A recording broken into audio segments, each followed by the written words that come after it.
activity about one aggressive parent. I am the in charge.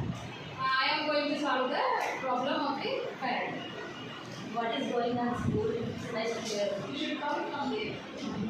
How you should come? What? You are in charge, huh? What is going on in my student, my child? Daily you don't complete the homework and what you have to in the school. The teacher is not responsible for anything. You are in charge. What is happening in that school? Tell me that.